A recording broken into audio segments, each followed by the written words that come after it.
You're here with head coach Sean Nahas and the team's game versus the AFC this weekend. Trying to get a start out with 3-4 on the road. How good is it to be back at home this weekend? Yeah, I think anytime you're home, it's a good thing, especially in the situation we're in. But yeah, it's not normal for us to start that many on the road. Usually, last couple of years, we've opened up at home, so it'll be good just to get into be in our normal routine and players be in their normal situations rather than discomfort. So hopefully it translates well. But yeah, it's always good to be in front of our fans. There's another team in the league that tends to have one of the higher possession averages. What are your initial thoughts on this weekend's matchup against a team that plays a pretty similar style? I only worry about us. I'm not going to comment on Bay. It's we have to be better in our possession. I think last weekend was the first time since I've taken over that we were outpossessed. So I'm not thrilled about that.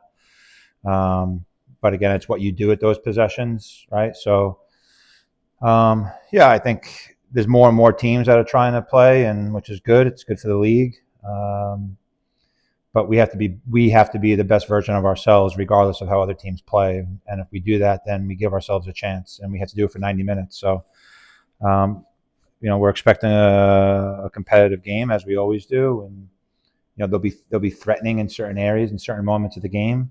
But we have to make sure that we're really disciplined, and maybe at home we decide we want to take a little bit more risk. But the 90 minutes will tell a sign. So yeah, we'll see. We'll see what the game brings. You talked about your situation, 0-2-2 to start the year. It really felt like you've been in every game, including the last one up until a couple minutes in stoppage time. What's it going to take to get that first win of the season? Score goals. I mean, you look at the game we've created, XG of over 2, except for this last game, and you look at the Louisville game. We're down a goal. We scrap back. We perform well. You leave there with a tie. The first game, you're okay. The rain game, we go down 2-0. We didn't play like ourselves for 60 minutes. All of a sudden, we wake up and create tons of chances and don't convert. So that game can go either way. Portland, I thought we played well, and we missed the PK, and that's part of it. But we had other chances as well. So we could easily be 3-1 or 4-0 or 2-2, or we could be 0-4. So the positive about the draws for me was that they were on the road and it was in tough environments and tough situations. But we got to be better in and around goal. We got to have a little bit more ruthlessness about us. We can't expect someone else to do it. When we create chances, we have to make the most of those individual chances because we may not get many in time. So yeah, it's a matter of having that desire to score in and around the box. When it comes to scoring, do you feel like it's one of those situations where maybe you net 1, you net 2, and you don't feel like kind of the floodgates are open and you find a rhythm offensively? I think so. I mean, look, it's the hardest thing to do in a game, right? So, I said this to someone. I think I did an interview yesterday, and I compared it almost to baseball, where someone has a hitless streak of 10, and they get a little dribbler up the line, and all of a sudden they go 10 for 10 after that, right? So sometimes you just need that. And right now they're pressing. You can see it. It's not that they're not trying. It's just that we've hit the post, we've missed chances, and they just haven't found the net.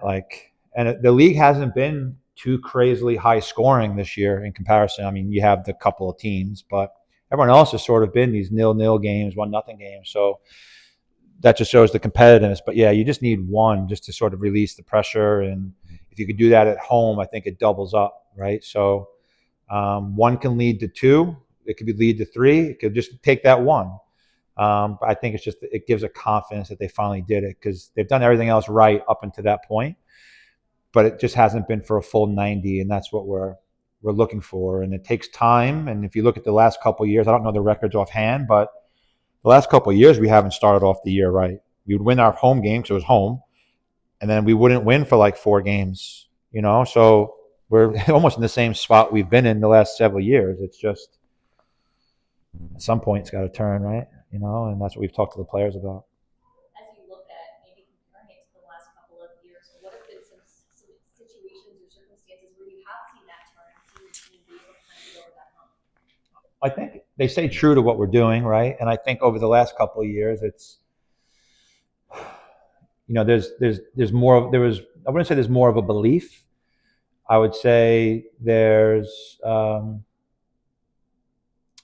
you look at the group that's playing up top, it's almost 3-4 new players, right? So the continuity, we're still getting players to understand how we play, the demands and the detail of what we're asking. It's not for a lack of trying. Do I think we've underperformed? At times, but I say that as a whole, staff, everybody, we all have to be better in certain moments. But the turn, I don't know. All I talked to the players about yesterday was I just don't want them to be shy from the turn. I don't want them to be afraid from it. I don't want them to walk away from it. Like, we have to continue to believe, and we have to make the turn happen. We can't wait for it to happen. So that's what we talked to them about yesterday. It's just too many people, when it's not going their way, they walk away. It's too hard for them. They shy away. It's a moment, and we just got to keep pressing and going forward and believing. And then from there, you just never know what can transpire. But it's just too early in the season for us to really worry about it. But I just need to see a little bit more of an attitude and swagger about who we are and what we believe we are, and not allow teams to dictate who we become in a game. And I think that's happened a few times. Talk a little bit about some of the new faces on this team. You have an incredibly young team as well. Do you think right now it's a little bit of growing pains just with the youth that you're playing with? Yeah, I mean, we're young in age, but we're also young mentally. And I say that because of experience, right? And obviously the frustrations, I don't mean that in a negative way. We're just young, right? I mean, experiences are everything. But it's also experiences together. You can have your individual experiences, but if you don't have the experiences together, you don't know how to get through that. So I think, if anything, it's a positive for the group. But the youngness, it's more internal. It's not letting the negative things affect you for the next 10 minutes. It's negative things are going to happen. It's life. It's life. And it's an everyday thing. Problem is, a lot of people don't know how to cope with life either, right? Because people want everything so easy sometimes. And when the difficult things, they run from hard. They run from difficult. I want us to embrace that. And that will give us the experience we need. But they're perfectionists. They care. I think the young kids now, they feel that they're letting people down if things don't go. They're letting themselves down, letting their families down. They're not letting me down.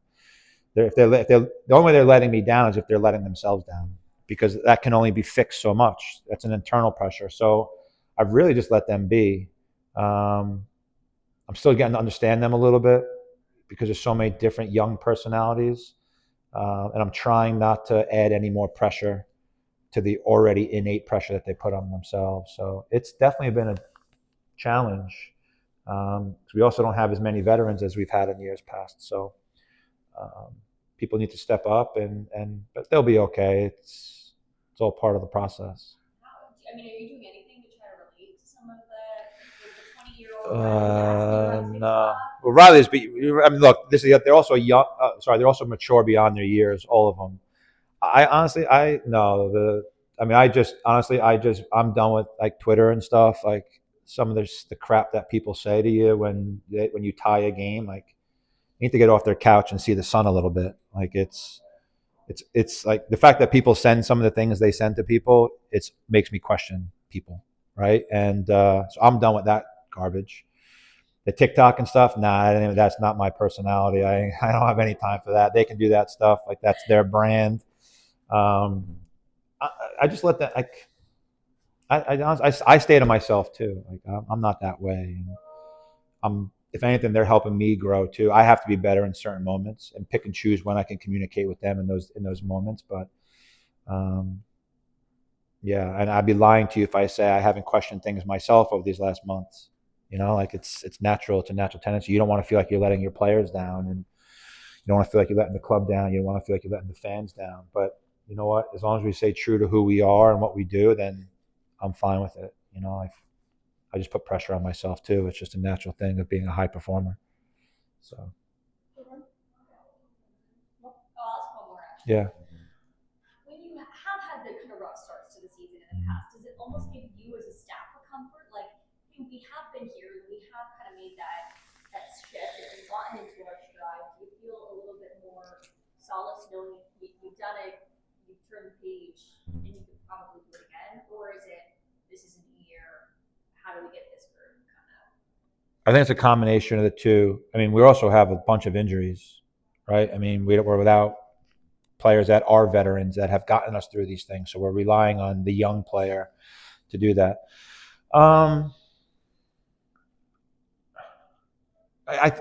It's if they start believing in themselves, then I'm okay. I think they're questioning themselves a little bit right now, and that's the hard thing. And until I see that change, there's always going to be, okay, how do we manage and maneuver through this? That's just a natural thing. There's no doubt in my mind, talent-wise, we're going to get through it. It's just, what does it look like on the other side, right? And, it may not be certain players playing together. Maybe we have all the same players playing at the same time. They're all quite similar. Maybe we need to break that up a little bit and add a little bit of indifference in terms of the quality of the player or the qualities of a player. So that's stuff that we've looked at. But I wouldn't say because of years past, that gives us comfort. We never like to be in this position because the years past, I saw the group maybe less impacted by it, like almost like they knew like we're going to be fine. I think this group is still trying to figure themselves out in terms of who are they.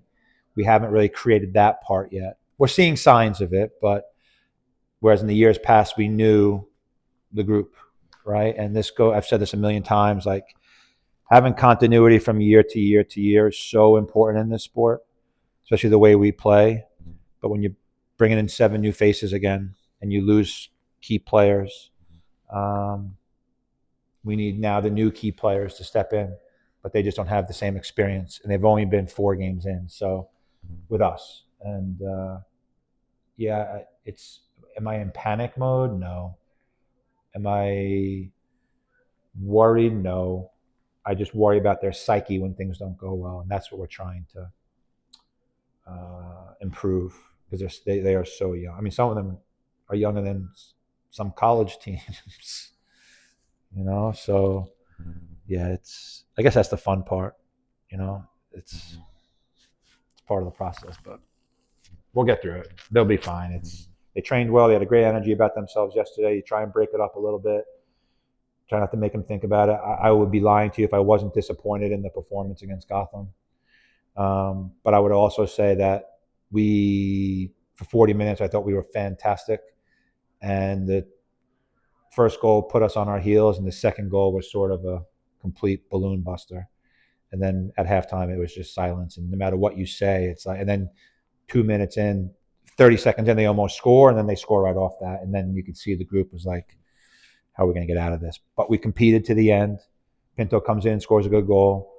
So those types of things are good because teams could quit. We didn't show any sign of that. And that's good for me as a coach to see.